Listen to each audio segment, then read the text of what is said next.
solicited some questions from some readers, and most of them were, if it was me, I'd talk about city politics all day, but most of them were interested in some less political type things. Okay. So here's a couple of them. One of these is from Robert. What are your 2 or 3 favorite Dallas restaurants? Well, El Phoenix for me. Okay, I'm a.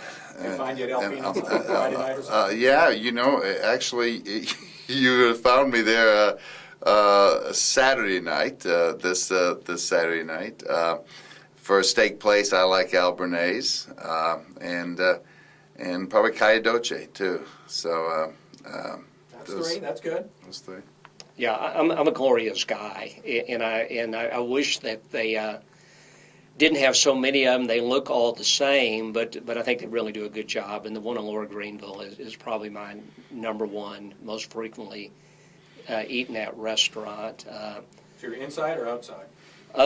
Inside and outside. I found the perfect world. You can sit by one of those windows that look out on the patio, so you enjoy the experience of being out there without having to deal with the heat and the noise and other things that you do sitting on Greenville. But I also like Albernays and trying to think of something. And I still go to the Dixie House once every week or 2. Oh, and one other, Fish City on Henderson is another regular. You can find parking there anyway. You can find parking there, yeah. This is not so much of a question as a statement, I guess, but John asked, how do I get on the do not call list for your campaign robocalls? I guess they should be cranking up here again pretty quick. Is there a way to get on the list? He doesn't want to be called, apparently.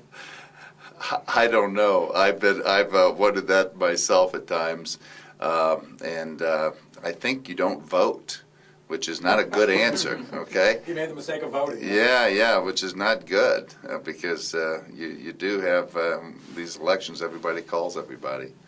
Yeah, so I think technically that's it.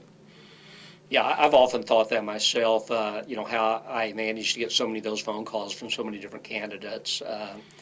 But I don't know how. I think if you're on the do not call list, you may not get called for campaign stuff, but I'm not sure. It doesn't bother me, but bother John.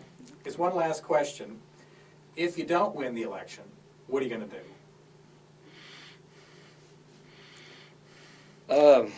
I went through that a little bit as a retired police chief, and I worked on running and riding my bike and getting involved in some nonprofits that I had a particular interest in. One was the Dallas White Rock Marathon, was a CASA, which is a program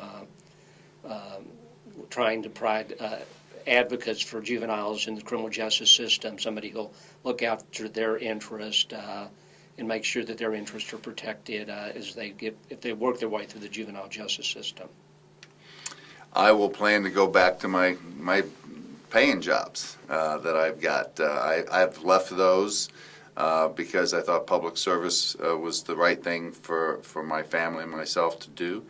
And we will just go back to doing that.